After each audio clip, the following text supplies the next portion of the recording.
Okay, so I will start this afternoon session on a retinoblastoma fellowship for underserved countries project. To replace my interest in retinoblastoma, I started to work in retinoblastoma in 1977 when I spent a year with Bob Ellsworth during my residency. Then I arrived here in Curie Institute in 1981, working with Professor A, and I became the head of department in 1991. And then 4 years ago, Professor B, who is a former director of the Curie Institute, became the director of the AMCC, which is the French part of the INTCTR, and decided to have a program to develop centers for retinoblastoma care in West Africa. So the epidemiology of retinoblastoma, as you know, is 1 out of 18,000 births. So it's much more frequent in all countries with strong birth rate. And in developing countries, the mortality is close to between 60 to 90%. Here you have the incidence of retinoblastoma in Africa, Asia, Europe, North America, and Latin America. And you can see the number of cases are much more important in Africa, Asia, and then Latin America. And mortality from retinoblastoma is very high in Africa and Asia, and still important in Latin America. And this is what we should not see again in 2015, advanced cases of retinoblastoma. So what is the problem in developing countries? The first problem is parents. Symptoms for retinoblastoma are often neglected. There is possible assumption of responsibility by a wizard, low income for most parents leading to difficulties to search medical advice and to pay for treatment. There is a problem also with the medical organization, with lack of ophthalmologists, long distance to the main hospital with ophthalmology service, and bad conditions of the road, lack of trained pathologists and no anesthesiologists, pediatric oncology not always available, chemotherapy not always available, and finally, financial support and help for accommodation not available for the families. Then, between the ophthalmologists, there is often a delay to obtain the consultation because there are few ophthalmologists. There is also a delay to have access to the operating room, leading to a delay in surgery. And there are many ophthalmologists who are not trained for retinoblastoma care. Also, the medical team, there is a lack of multidisciplinary work, no contact between pediatric oncologists, ophthalmologists, and pathologists, and lack of specific training for retinoblastoma in each of these specialties. And this is why the mortality is still high in this country. And this is a slide that I borrowed to Tero Kivela.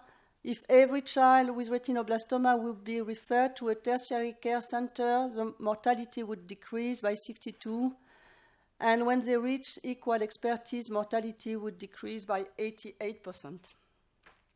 So there are urgent needs, creation of retinoblastoma reference centers in all countries with trained ophthalmologists, pathologists, and pediatric oncologists, offer fellowship when needed, and this is what we will discuss, agree on the training program, the minimal equipment needed, a written protocol for treatments, and work on program for early diagnosis everywhere.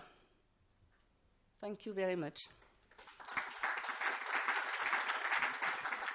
So the next talk will be by Hélène Dimaras, who will speak about the Kenyan experience. Good afternoon, everyone. I changed the title to RB Fellowships in Underserved Countries, Experience from Sick Kids, which serves as a training center sometimes, and experience from the Kenyan National Retinoblastoma Strategy, because I can't talk for all my Kenyan colleagues. If we wanted the Kenyan experience, then we invite a Kenyan to speak to you today. But I'll do my best here, and Lucy Njambi, who's here, can fill in if I miss something. So an outline today, I'm going to talk about the Sick Kids Fellowship experience for retinoblastoma, talk about fellowships when they are conducted in the context of a national retinoblastoma strategy, using the example from Kenya, and then end off the talk with some key principles of partnerships and collaboration. And so at Sick Kids in Toronto, retinoblastoma fellows and observers in the last 10 years have come from various countries and underserved regions in the world. Training is generally clinical and research, and the time length is variable depending on how long the fellow can come, if it's just an observership, 3 months, or a full year training. There's no dedicated or consistent funding either, so sometimes fellows come with their own funding, sometimes we're able to find some dedicated sources of support. One of these sources of support came from the Sick Kids Foundation. It doesn't exist anymore. It was called Healthy Kids International. And the point was to attract fellows from developing countries, train them at Sick Kids, and then send them back to their home countries with a little bit of added support so they could implement what they learned. Unfortunately, it didn't quite work so perfectly. So the funding, when the fellows were expected to return back home and they were forced to sign a contract, this kind of disrupted some trust between the partnership, because we're sending these people back home and saying, you have to stay there for 5 years if you want the money. That sort of deteriorated some of our relationships. Then there was a debate, should fellows actually commit to staying in their home country, and for how long? A setback too is, although they were promised some funding to implement what they had developed in their time at Sick Kids, the funding was delayed because Canada had these laws about where money could go. Are we, funding terrorist activities? They really were worried about this. And some fellows didn't have an institution that had the support that we have in Canada to accept a grant and follow it and have the accountability and transparency. And so beyond the fellowship, trainees need support. They need logistics, resources to be able to implement what they learned back home. For retinoblastoma, though, we do have 2 success stories out of this Healthy Kids International Fellowship. And one of these past fellows, Dr. Ashwin Malapatna. And that was also, there were a lot of fellows from India supported because a lot of funding was brought in from the Indian-Canadian Chamber of Commerce. So next, I'll move to the Kenyan National Strategy. And you've heard me talk about this before at past meetings. It's a national coordinated effort in Kenya to target the challenges associated with retinoblastoma, much like Dr. Desjardins just pointed out. And this group comes together for a 3 to 4 day meeting every year to improve survival and care for kids with retinoblastoma. And so they meet, they discuss, they debate, they design plausible solutions. And of course, some of these solutions actually have to do with clinical fellowship training. And so from this group, they identify candidates that are put up for fellowship. They work on resource mobilization. They identify which areas are in need of immediate training. And so this group actually decided first that there was a real need for retinoblastoma pathology training. And from this group, Dr. Elizabeth Dimba was selected to complete a fellowship. She traveled to Toronto. She obtained a Healthy Kids International grant. And her training consisted of everything from observing the eye coming out in the OR all the way to the pathology lab, what the technicians do. She learned about the SOPs and all the practical aspects of how pathology is done to see what could she bring back to Kenya. And then the Healthy Kids International Fellowship allowed this 4-year follow-up funding, or what they had promised initially, and we designed this concept of a retinoblastoma centralized lab. So if you were at ISO 2 years ago, you would have heard this talk. Here it's summarized briefly. We attracted a little bit more funding from Grand Challenges Canada to implement this and start to use protocols, accept eyes in a central lab, and supported by the rest of the Kenyan group, which was part of designing this program so that the fellowship wasn't a standalone thing. It actually plugged back into what the larger retinoblastoma strategy was working on. And so there's oversight, and there was additional training of local technicians. Elizabeth Dimba also conducted a workshop for all the pathologists in the network in Kenya. Now we're working more towards implementing ongoing national e-pathology rounds as well. So that was the pathology fellowship. For retinoblastoma clinical training, Dr. Lucien Jambi came to Toronto, also from this Kenyan strategy. And this was funded by the Eye Cancer Foundation. And so this also was complemented by in-country training at these annual meetings, where we did, in addition to the fellow that's trained, the rest of the team also got some surgical skills training, cancer genetics, and genetic counseling. And if you're at ISO, the rest of the week, I'll talk a little bit about some of the specific retinoblastoma genetics education that took place in-country. Of course, without research to really see what impact are we having, the fellowship, again, it's strengthened. So we've been able to publish clinical guidelines in Kenya with a lot of the work this group has done, and a number of small papers to document where we were at the beginning of this adventure and how we're impacting patient care. So finally, I think it's important to look at the literature and how do we implement things like this, and the role of acceptability and adoption in pushing these things forward. And so we need to think about these things, especially at this meeting, to make sure that all the investment that we're putting into this actually gets used, that we're all in agreement to actually follow through with what we're working on.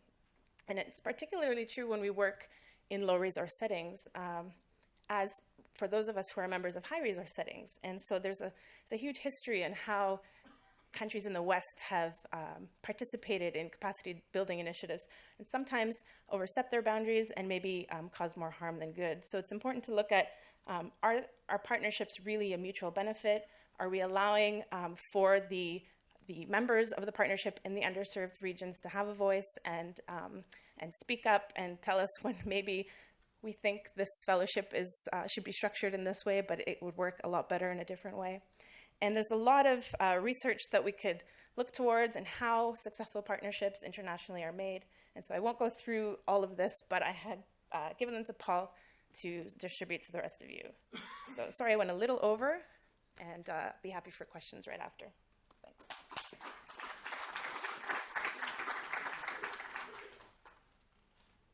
So the next talk will be by Professor Bay on the Curie experience. So, good afternoon. This program to support Francophone Sub-Saharan African teams for early diagnosis, access to treatments, and rehabilitation of children with retinoblastoma was designed with the team of Bamako in Mali, Fatoumata Sylla, ophthalmologist, and Fousseni Traoré, pediatric oncologist. Under the scientific support of Institut Curie, with a team of retinoblastoma in Institut Curie, headed by Laurence Desjardins, and also the Franco-African Pediatric Oncology Group and the AEMCC, and I'm the coordinator of this program. And it has been also developed in 4 other countries.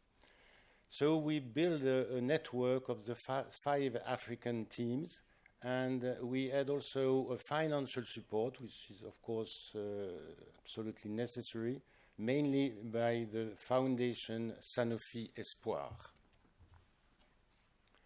The objectives of this program was in few years to decrease retinoblastoma mortality from over 50% to, we hope, less than 20% in these countries of sub-Saharan Francophone Africa, which is 270 million inhabitants and at least 500 retinoblastoma cases per year.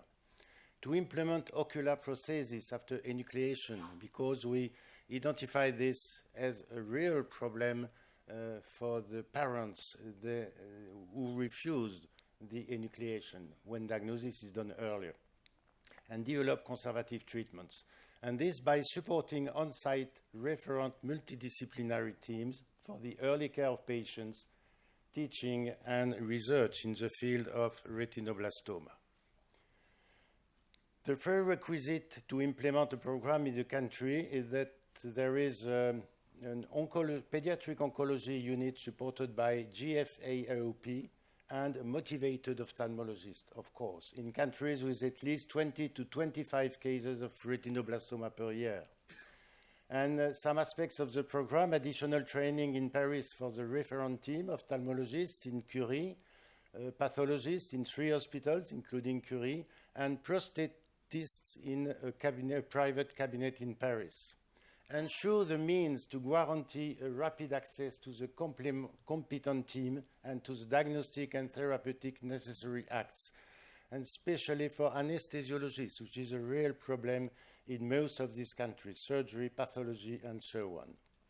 Inform and train personnel in primary health centers and in general hospitals through posters and meetings. Inform population and parents with specific posters, TV and radio spots. A common protocol was built for unilateral non-metastatic retinoblastoma through the GFAOP, and implementation of conservative treatments with thermochemotherapy and other focal therapy, and when it's possible, access to radiation therapy. So the first implementation was in Bamako in Mali in November 2011, and then in Lubumbashi in Democratic Republic of Congo in 2012, and Senegal, Dakar 2013, also in Abidjan in Ivory Coast, the same date, and more recently in December 2014 in Madagascar. So different people have been trained in Paris since 2012, Mali, Congo, Senegal, Ivory Coast, Madagascar, at least ophthalmologists, pathologists, and prostatists from all these countries. A meeting of the 5 centers of the 5 teams was held in Paris on March the 7th this year, and building the network of the 5 teams. And common registration of the cases is now effective in Bamako, Mali. The issues of this program is to demonstrate a kind of proof of concept that it can work with more early diagnosis, more efficient organization, higher survival, better quality of life, with the number of prostheses over the number of enucleations, the number of conservative treatments over the number of bilateral cases, the reduction of costs, and we have done a study cost in Bamako, and we know we can demonstrate that with early diagnosis, the cost is much lower. The first results in Bamako will be presented tomorrow, and the future is to introduce a research project in Mali to continue the implementation in the 5 countries with this network South-South, and extension to other countries after 2016, with Bamako becoming progressively a training center with the support of IMCC, Institut Curie, and GFAOP. Thank you.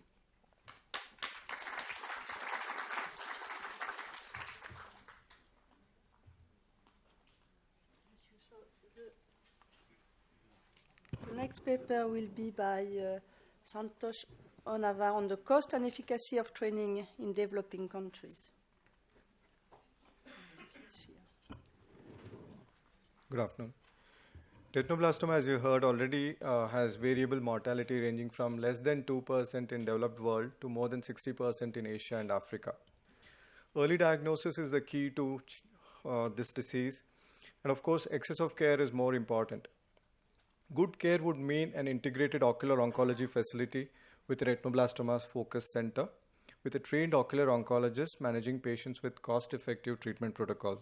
This would mean a lot for developing countries. Underserved countries, the needs and expectations seem to be training of an ocular oncologist. There is no ocular oncologist in several of Asian and African countries. Establishment of a comprehensive ocular oncology service with an integrated retinoblastoma clinic therein. Training and orientation of the entire clinical team, including a chemotherapy nurse, an anesthesiologist, a prosthetist. The entire team includes a pediatric oncologist. Providing infrastructure and equipment, establishing treatment protocol which can be uniform all across, initial handholding and continued support. Training of an ocular oncologist would involve training in basic oncological principles, clinical evaluation of a patient with retinoblastoma, interpretation of imaging and other investigative modalities, differential diagnosis of retinoblastoma, counseling of parents after the diagnosis is established, knowledge of various treatment protocols, cost-effective management of a patient, because this becomes a major issue in developing countries, customization of management based on the needs of the family and the social circumstances. Training in focal therapy, including laser TTT and cryotherapy, access and use of plaque brachytherapy, chemotherapy, the various modalities including systemic, intra-arterial where possible, periocular and now intravitreal chemotherapy. A good surgical technique for safe enucleation with a long optic nerve stump, minimal manipulation surgery with an orbital implant and followed by a custom prosthesis. Use of histopathology protocols and determination of appropriate adjuvant therapy based on high-risk factors for systemic metastasis, and when external beam radiation is necessary, how to initiate it and how to give safe EVRT. Prerequisites seem to be passion for retinoblastoma. The trainee has to have passion for this disease, otherwise it may not work. There has to be good buy-in from the trainee as well as from the host institute and the institute to which the trainee will return to. Good comprehensive ophthalmology skills are mandatory for any trainee. Background subspecialty training in retina, oculoplasty or pediatric ophthalmology, if it's pre-existing, would be a bonus. Assessment of existing skill set follows setting goals for an individual trainee and customization of training. And when the trainee goes back home, there has to be promise of a retinoblastoma service on return. The cost of training in India specifically would include travel, food and accommodation, incidental expenses, basic education material. There's no training fee, of course, which comes to about $500 to $600 per month in all. The advantages of training a person or a trainee from a developing country in a developing country seem to be familiar socioeconomic milieu, which makes it easy for them to integrate with the circumstance. Cost-effective team and treatment protocols can be learned. For example, in India, chemotherapy, including anesthesia, examination and anesthesia, transpupillary thermotherapy, cryotherapy, everything for one session costs less than $100, which is much different from what it would cost in a developed country. There's always the advantage of high volume, which would blunt the learning curve. There is a wide clinical spectrum of cases and also advanced cases to which the trainee would be exposed to when he goes back home. They would possibly, with all these advantages, accelerated training, shorter learning curve, and thus a shorter duration of training. Ideal situation would be that the trainee comes with pre-existing basic skills, English language proficiency, and is already involved in management of the RB at some level in his institute back home. We enhance skills, train the entire team, and establish the retinoblastoma clinic. These are some of the trainees in the last couple of years. Mili Shakur from Bangladesh was the one who came in first for 3 months, followed by Dr. Trang from Vietnam, Jyoti Shrestha from Nepal, and the last one was Dr. Than from Burma. Thank you so much.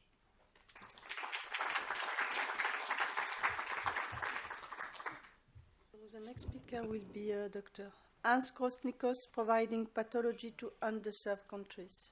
Thank you, Professor Desjardins, and Paul Finger, thank you very much for organizing this. It's really wonderful. I'm just going to briefly talk about the importance of accurate pathologic classification of retinoblastoma, how to ensure quality in training persons to examine pathologic specimens, especially from underserved areas, and quality assurance of the training programs. A few words about telepathology and the International Council of Ophthalmology and International Society of Ophthalmic Pathologists. So we have well-established protocols for examining retinoblastoma specimens here published in Archives of Pathology and Laboratory Medicine in 2009. Patty Chevis-Berrios, one of the co-authors, is here. We're also developing new things to look at in retinoblastoma, such as anaplasia. We just published this from our group in April. Severe anaplasia correlates with mortality. I'm going to talk a little bit more about this tomorrow at the ISOO meeting. There are standards for examining pathology specimens, for instance, set up by the College of American Pathologists, and these twin with the AJCC recommendations as well, the AJCC TNM classification for pathology. So the recommended method of examining the pathology specimen correlates very strongly with the TNM classification. Now, here is the AJCC 7th edition, the 8th edition soon to come out. So how do we provide quality assurance to these pathology training programs, eye pathology training? In the U.S., we have two mechanisms. One's the AUPO Fellowship Compliance Committee. Our lab is part of that. And another is the ACGME. I believe Patty Chevis-Berrios' lab is part of that. So not only should we provide these mechanisms for training, both in clinical oncology and in pathology, there should be a mechanism to ensure quality of the training program and try to standardize the training programs.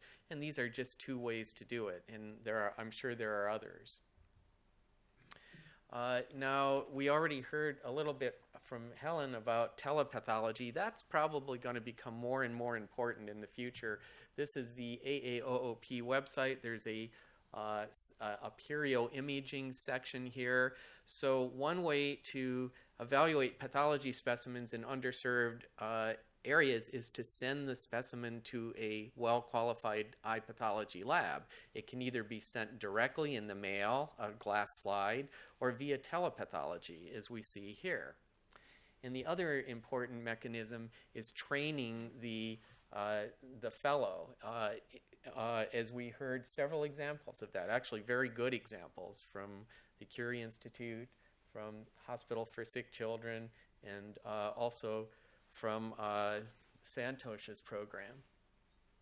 So currently there are 3 fellowships available in ophthalmic pathology. I think a 4th is coming online in Liverpool, actually 4, Liverpool, Copenhagen, Hyderabad, and Atlanta.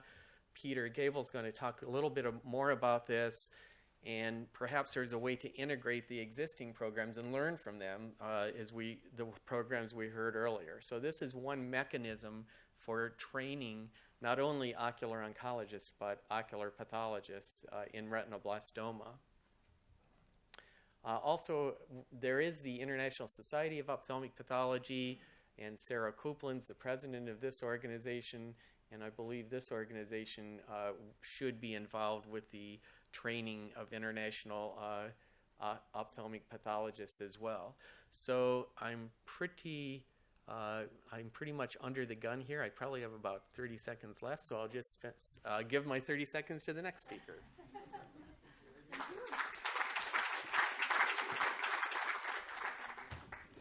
Thank you. So the next speaker will be Peter Gabel on how the ICU coordinates fellowship programs. First of all, I would like to thank Professor Desjardins to invite me, as well as Dr. Finger to invite me to come and to present you some ideas what we do with the ICO, with the fellowship program. You know, or you probably do not know, that the ICO goes back to the early World Exhibition from 1857, when leaders in international ophthalmology met and decided to have annual or some meetings with different time frames. In 1933, the International Federation of Ophthalmological Societies, the IOFF, was founded, and later it was nominated ICO. What is the goal of ICO? ICO wants to improve ophthalmic education, and one of the programs you see listed here is the ICO Fellowship Program. This was started by Professor Gloor in 2001, and he wanted to do an immediately working program for developing countries and their ophthalmologists.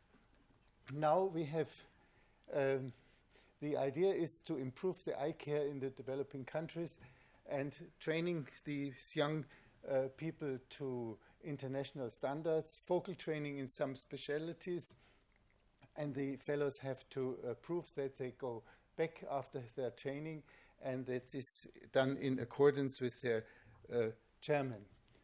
At the moment we have 3 months fellowships, about 60 to 90 per year, depending on the money we have available. they go globally, and they can also go to hosts also globally.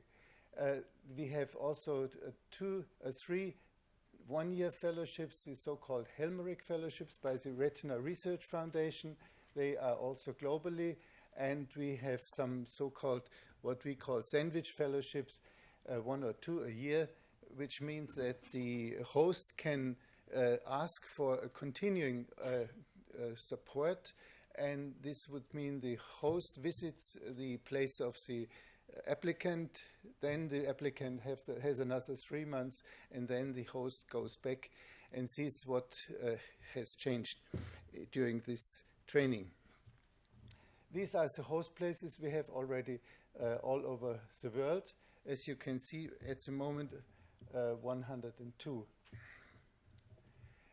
And all 3-month fellowships from 2001 to 2014 are at the moment 818 from 76 countries. As you can see here is the amount of fellows awarded versus the non-awarded. You see it's a question of limitation by the funds available.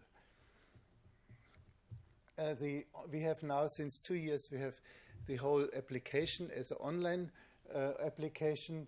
This means on the left side you see the candidates. The candidate first chooses the duration of the fellowship, and he looks into the online form and the explanations in the internet.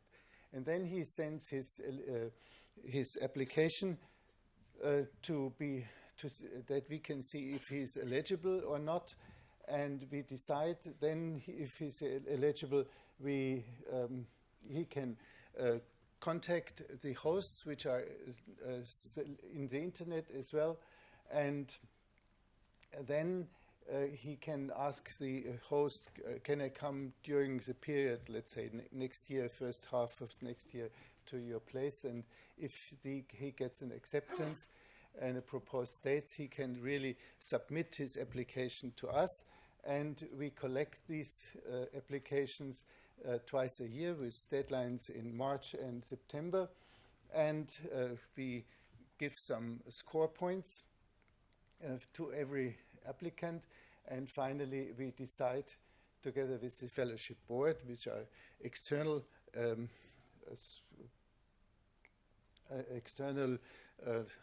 doctors from different areas, to award these applications. And if this is all agreed, then we can make the money transfer, and finally after the training we get an evaluation from the fellow. What is important for the awarding? It's most important is the motivation, the clearness of expectation, and the impact for the home institution has to be detailed, described. Then the application performance, which is also for us very important because this could be very hindering. We look for a regional balance. We go for the recommendation by regional experts, as I already explained. And finally, we have some funding restrictions. The final decision is made by the fellowship director and by Dr. DeLay, who is the immediate past General Secretary of ICO. The funding for this program comes from ICO and ICOF. It comes also from ICO exams. We have also support by national and supranational societies like AOE or the German, Austrian, Italian, Swiss ophthalmological societies.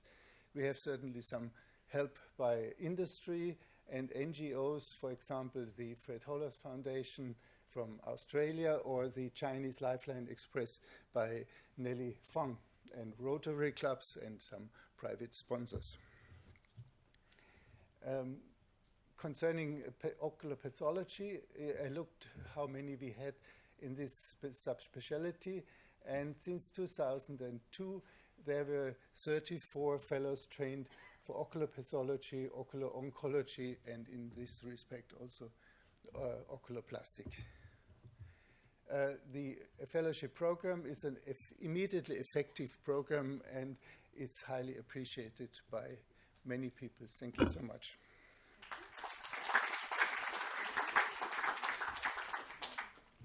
So the next speaker will be Paul Finger on the Eye Cancer Foundation and Princess Margaret Hospital cooperation. I think I have the easiest task of the day. An announcement. I think starting at the RB1 meeting, when I was up in Canada attending, I was moved, and I have a family up in Canada that was willing to donate $100,000 to get retinoblastoma trained fellows into unserved countries. So we started with that, and then I went back to New York and asked the Eye Cancer Foundation if they would match. And the priorities are for unserved countries, to be trained in training techniques that would be most applicable to those countries, which is cost-effective training, which we've heard about. And it's quite a spectrum. I just put my quick numbers down. At $1,000 a month, we could train 33 people, and at $2,500 a month, which is what it would cost in New York, for example, it would only train 13. So some quick numbers of what probably makes the most sense of training people in countries outside the U.S. But also I put down this little graphic. There's an open chair at the table. Actually, there should be a lot of open chairs at the table. There's no reason why we have to stop here. I think anybody who has a foundation that's willing to contribute and control it yourselves can easily join in, and we could really make a dent. And within 10, and as the program says, within 10 years, we might actually have a fellowship-trained ophthalmic oncologist in every country. Just seed money. And thank you.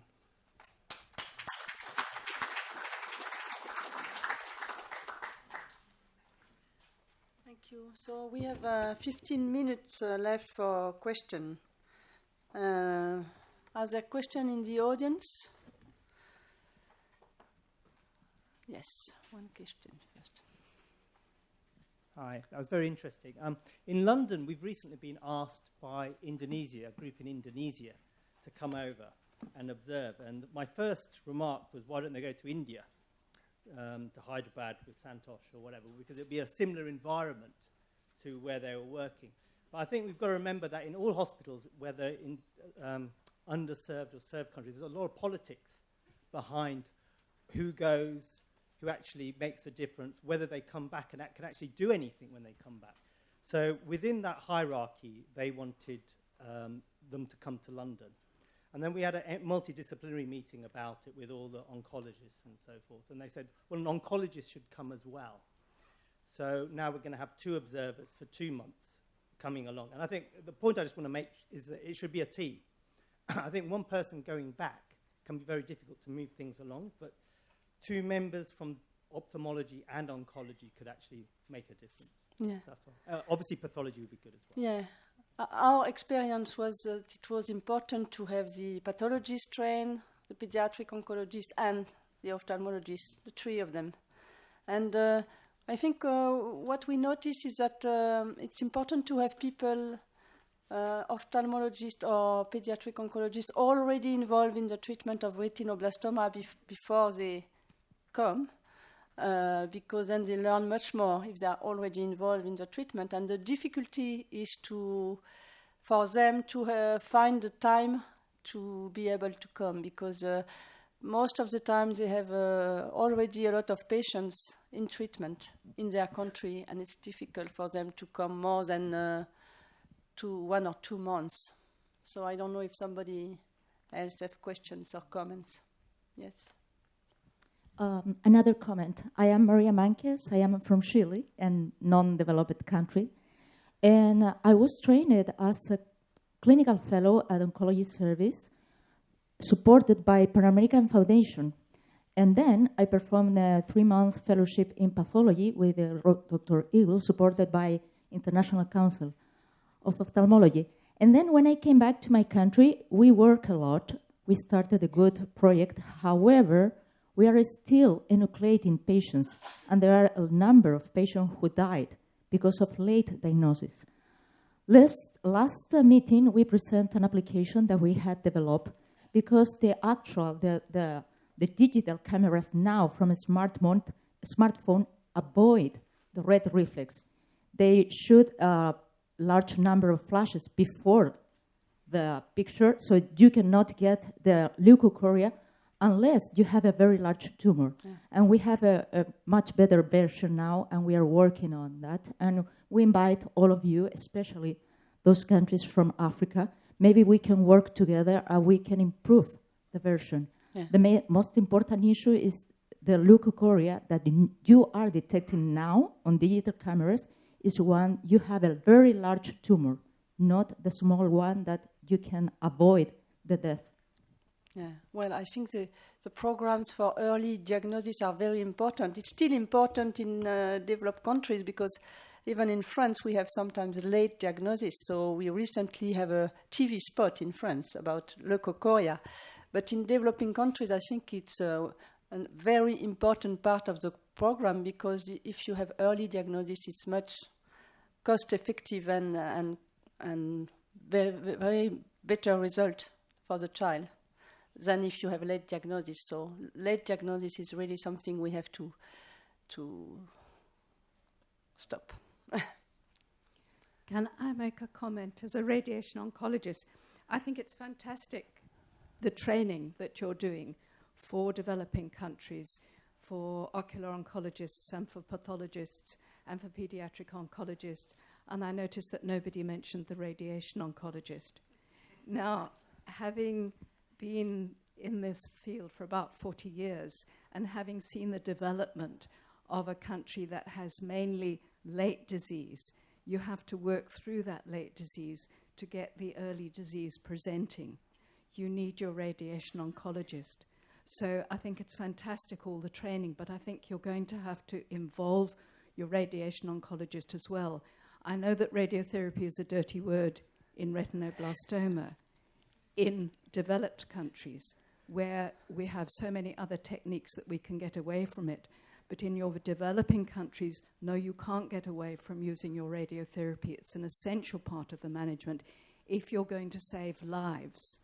Once you start saving lives, then you can get on to the early disease and saving eyes. Yes, I agree. I will let Professor Bay answer this.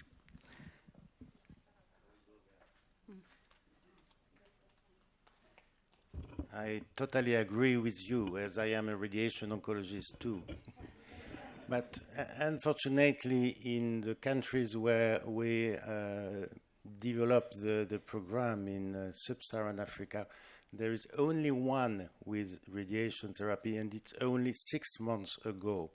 So there is a major difficulty for the access to radiation therapy. But I agree with you that before having only small tumors and before we are able to treat the bilateral cases with focal therapy, we need radiation therapy, and we need also radiation therapy for some diseases with a high risk of local recurrence. But unfortunately, it's very difficult to have an access in many countries in Africa for the moment.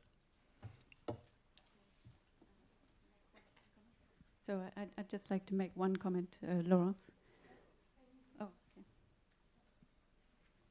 Sarah will speak and after you answer. I just want to make one comment. I first of all think it's just fantastic that everybody's coordinating these fellowships and engaging so much in the various countries. I just wonder if there's somehow that it could be coordinated, that you're working together.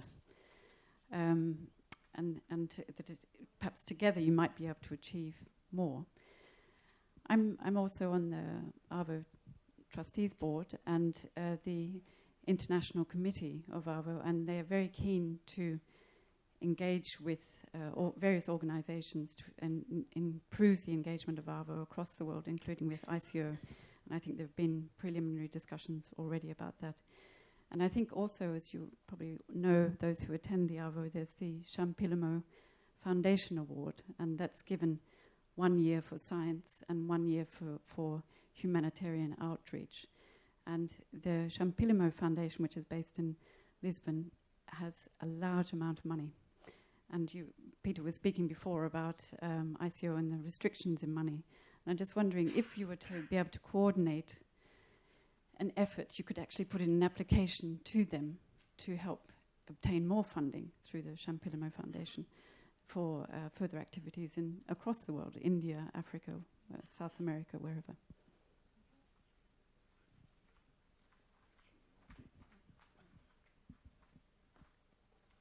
Could I just make a further comment about the radiation facilities? I realize that they are restricted in many countries, and the International Atomic Energy Agency have been busy putting up radiotherapy facilities and training people. And just recently, Varian are putting up linear accelerators in various African countries. And we in Cape Town are being involved in the training of radiation oncologists to be able to treat with 3D facilities, which they're not able to at the present. So I think that those facilities are developing, and it would be wonderful if we could coordinate that with the efforts that are being made in training ocular oncologists and pathologists. Hi, Ira Dunkel, pediatric oncologist from New York. Last year I was speaking at the International Society of Pediatric Oncology meeting in Dar es Salaam, Tanzania, and there were pediatric oncologists from all over Sub-Saharan Africa there, and it seemed very, very clear to me that there was a very tight correlation between prognosis from retinoblastoma and whether the country where the person was practicing, the family needed to pay for medical care or the government provided medical care. So my question, I guess, is maybe for Helen, but anybody can answer, is this is a wonderful endeavor, and of course I completely support it, but I wonder what proportion of the problem we think are things that can be addressed by training, and what proportion of the problem is structural due to abandonment because of poverty, families' inability to travel to the capital to seek care, etc. Yeah, you've hit the nail on the head. The problem is more systemic than, my opinion is, you're right. It's a systematic problem, more so than a fellowship training. The individuals I've worked with in Kenya and elsewhere are very, very intelligent, very well trained. The fellowships, of course, enhance that training and knowledge base, but really it's that group in the Kenyan strategy that I showed you. That's where the solutions to these systemic problems are going to arise. That's why I would advocate fellowship training be embedded within a national strategy that has consensus on the way forward and how we're going to use this knowledge, this training to go further. And Ashwin, you mentioned something about the politics behind fellowships.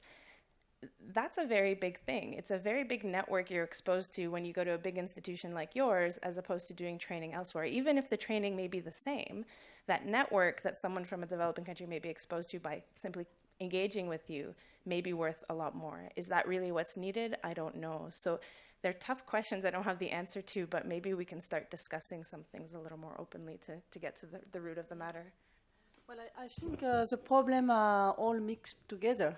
But if we have centers with people, who are trained, with anesthesiologists available when there is a need for enucleation, if the early diagnosis is developed, then part of the problem is solved, even if not all the problem is solved. And I think we have to start with this.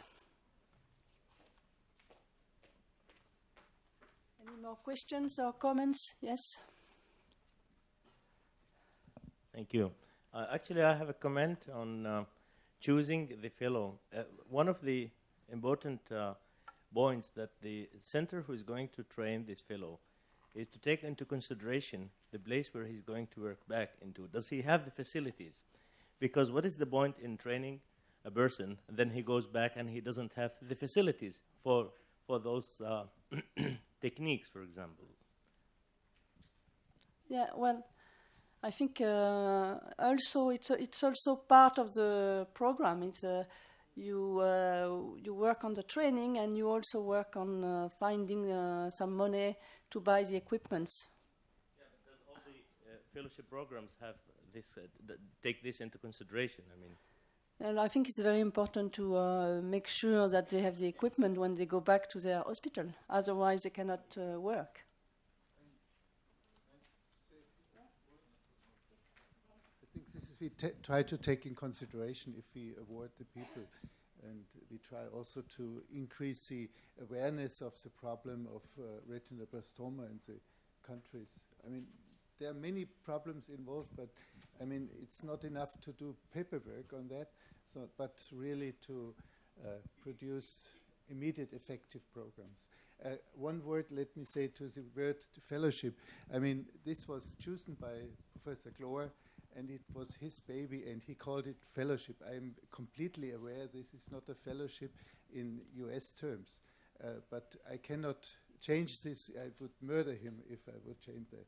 Yeah. I think also when you start this kind of program and you go to the hospital, you meet the director of the hospital, and he's aware that there is a program on retinoblastoma, and he's aware of the needs to take care of retinoblastoma. So it helps the doctor there to get the equipment.